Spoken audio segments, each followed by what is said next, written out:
Evet arkadaşlar, anlatmaya gerek yok. Buraları sel aldı. Varuf, bu nedir ya?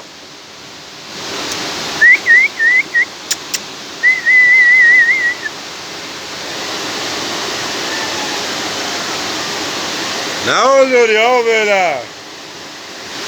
Kıyamet kopuyor.